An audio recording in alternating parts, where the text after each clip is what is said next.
Our first word on the list today is doppelganger. This word is probably not something you're going to see on any test. You might hear it in popular culture, but I think that maybe in order for you to enjoy vocabulary, you need to see the whole of English, not just the difficult, the sophisticated, or the collegiate sort of words you normally get in a list. A doppelganger is an object, something that looks exactly like another person, usually in a spirit form. In popular culture, you see doppelgangers in terror movies or movies that are supposed to scare you. Doppelgangers were a little bit more popular before the current vampire and zombie craze took over.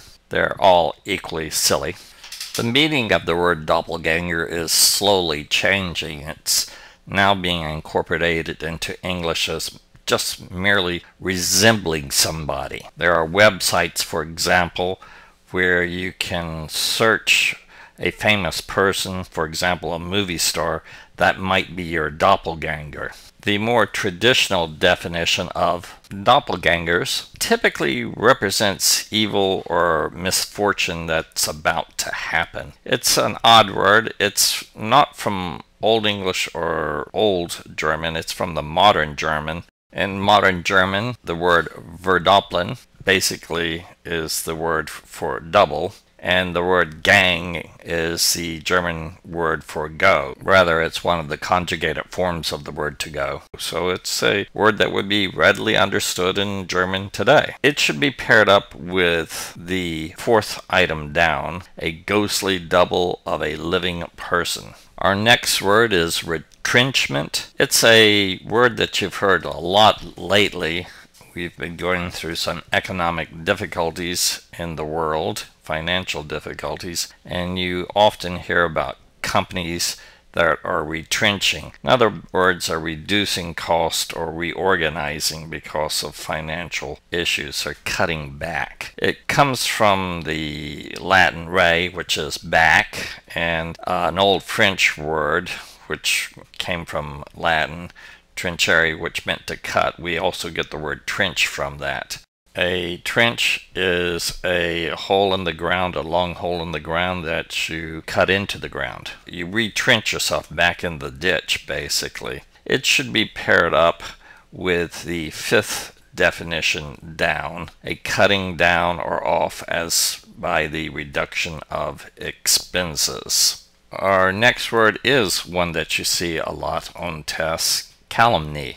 A calumny is a false, usually malicious statement designed to injure the reputation of someone you know, somebody else. It comes from the Latin calvi, which meant to trick or to deceive. You can use it in very strict ways. You might say calumny, when in writing, represents libel. But if it's just spoken, it is slander, a completely different offense. So in English, we have this bizarre differentiation. I know this from going to law school, between libel and slander. Both are very bad things. Both are things usually false that are said to hurt people's reputation.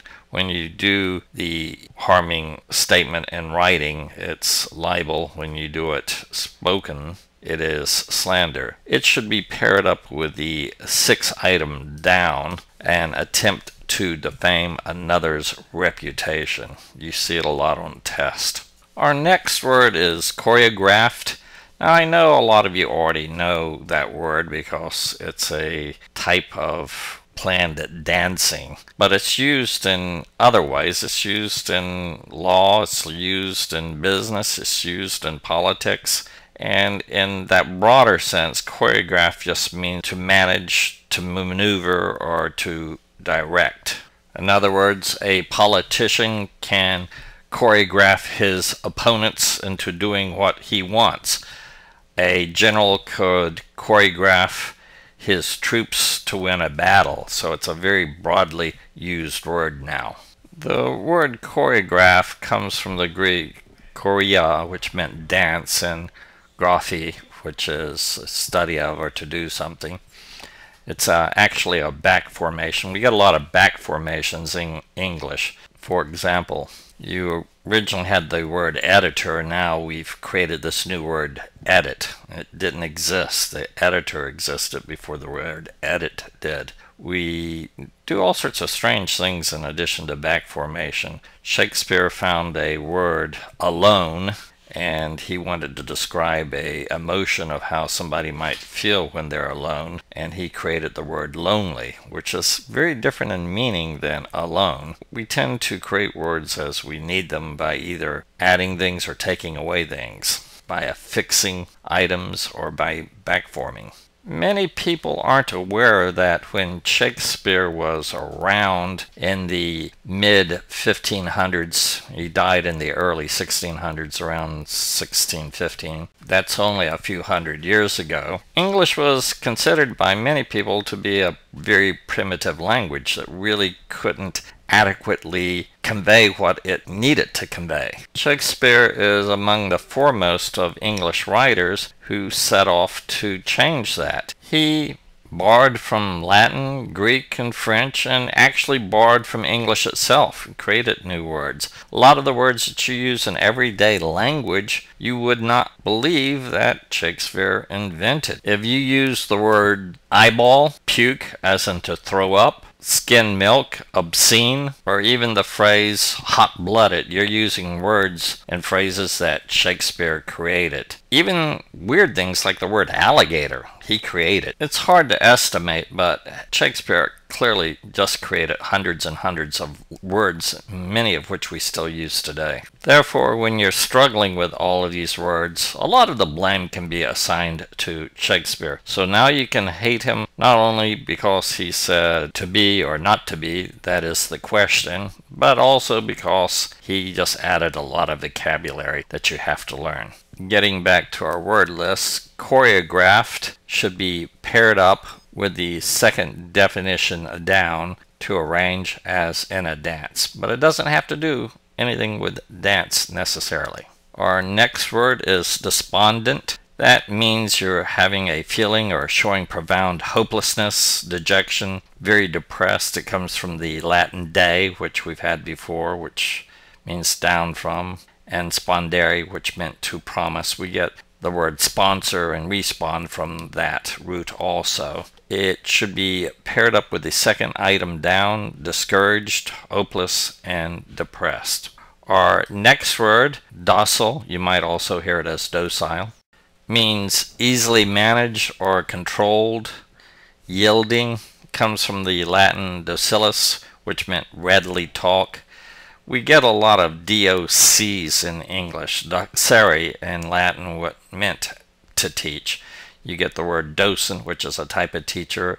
A doctor, like a PhD, a doctor of philosophy, knows how to teach, knows this material very well.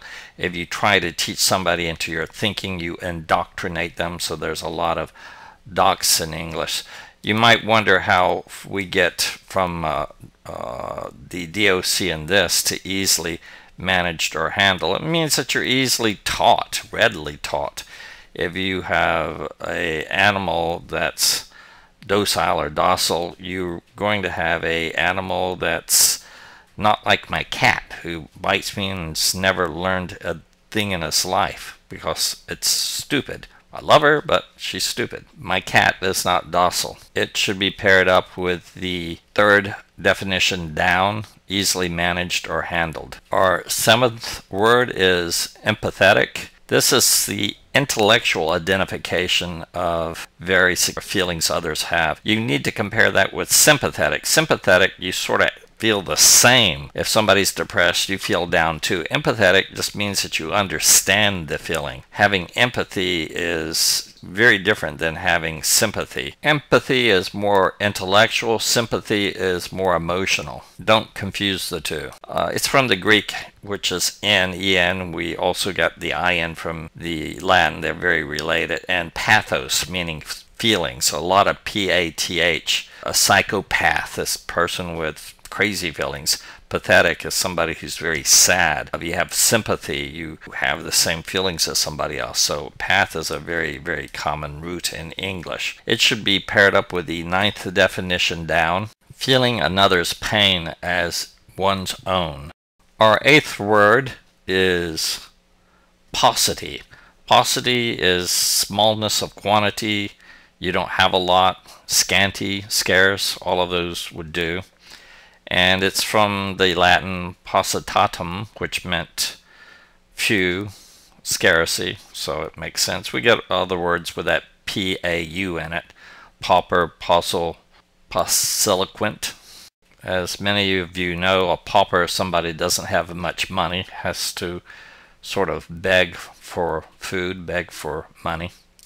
It should be paired up with the bottom definition, few, not many. Our ninth word is tenuous.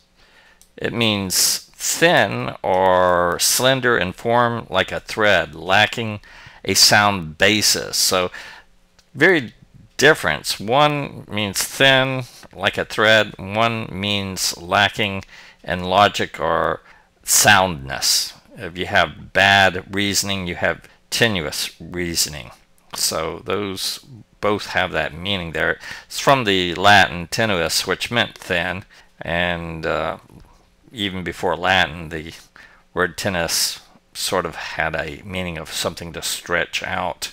It should be paired up with the seventh item down, which was lacking a sound basis, as in reasoning, something that's unsubstantiated. And you get a lot of TENs in English. It's very related to tenere too, but we'll get into that later. Our final word is lewd. It means obscene or indecent. It's a lewd film. Pornography is lewd, you might hear that. It's one of those old English words, meant unlearned. We don't really get a lot more from that, but it's a word that you really have to put in your vocabulary. And it should be paired up with the eighth definition down, vulgar, offensive, and rude. That completes our list of 10. Thank you. We'll do another 10 soon.